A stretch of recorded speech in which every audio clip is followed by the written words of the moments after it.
9가지 포커 실수를 피하는 방법. 포커 게임 중 멘탈이 흔들려 돈을 낭비하고 있지 않은가? 이번 내용으로는 포커 플레이어가 범하는 가장 일반적인 포커 사고방식에 대해 설명하고자 한다. 여러분이 베팅을 크게 혹은 작게 하더라도 분명 이러한 실수들 중 인식하고 있을 거다. 첫 번째, 게임이 좋게 혹은 나쁘게 플레이될 때 무시하는 것들.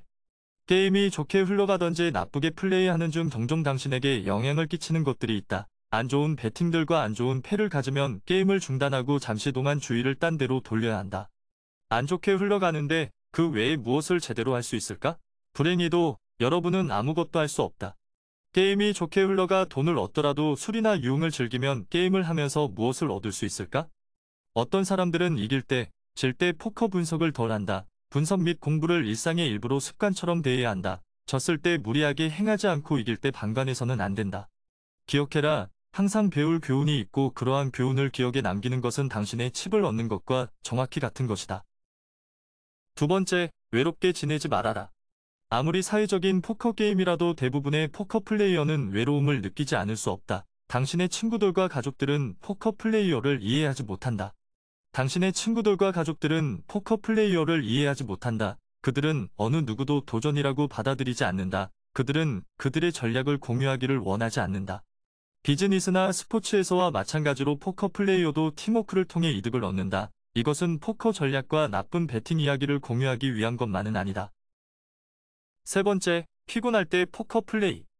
이것은 특히 다음과 같은 이유로 많은 포커 플레이어들에게 인식하는 까다로운 실수들이다. 때때로 게임 상황이 너무 좋아 계속하게 되어 긴 시간을 하게 된다.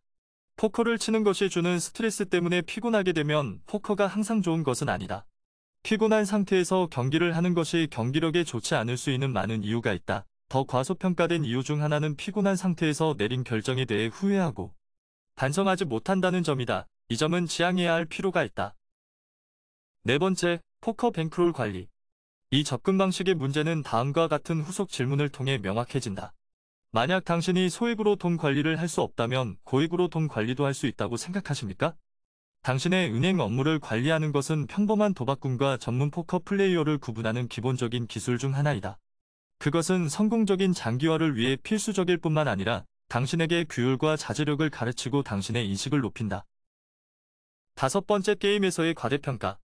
당신은 옳은 플레이를 한다고 생각할 것이다. 그러나 갑자기 계속 그 마음이 머릿속에 차지하게 된다. 당신은 왜 표준 결정에서 벗어나는 것이 이 특정한 상황에서 옳은지 몇 가지 주장을 만들기 시작한다.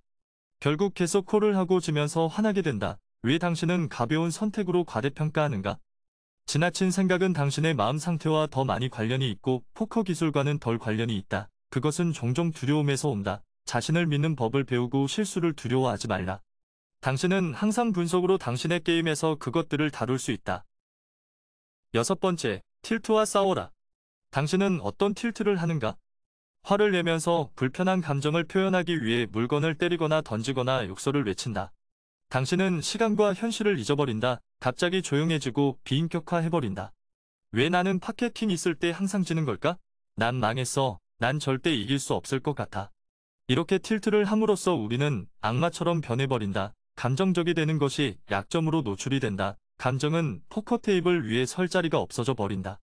감정이 포커 결과를 방해해서는 안 된다는 것에 동의하지만 감정과 싸워서는 안 된다.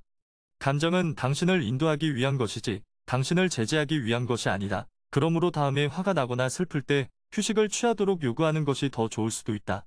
감정 싸움하지 말고 마음을 놓고 자신에게 왜 포커를 하는지 한 번 더 생각해 봐야 한다. 일곱 번째, 다른 베팅, 같은 실수들. 플레이어들이 높은 금액대에서 더 강한 상대를 만날 뿐만 아니라 아직 그 정도의 지식과 사고방식에 도달하지 못했을 때 당신의 실수는 더욱 뚜렷해진다.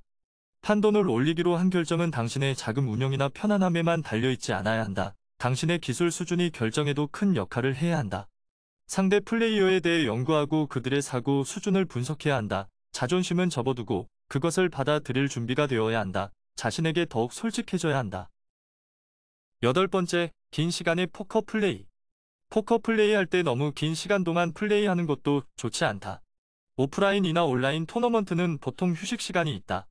2시간 동안 게임을 하는 것으로 시작해서 그 사이에 30분 동안 휴식을 취한다. 의자에서 멀어지고 보드에서 떨어져라. 걷거나 운동이나 요가를 해서 몸을 쭉 펴고 피가 흐르도록 해라.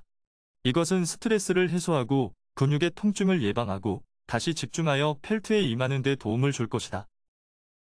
9번째, 적절한 시작 시간. 체스든 축구든 모든 스포츠는 워밍업이 필요하다. 포커에서 이것은 정신적 워밍업을 의미할 것이다. 정신적인 준비 운동은 당신이 직장에서 당신을 괴롭히는 어떤 것들로부터도 연결을 끊도록 도와줄 것이고, 그래서 당신은 포커에 집중할 수 있다. 이것의 예로는 포커를 시작하기 전에 명상, 호흡 운동, 건강한 구조 구축 등이 있을 수 있다. 30분 동안 워밍업, 마인드 컨트롤을 한 후에 본격적으로 포커하는 것을 추천한다. 구독, 좋아요.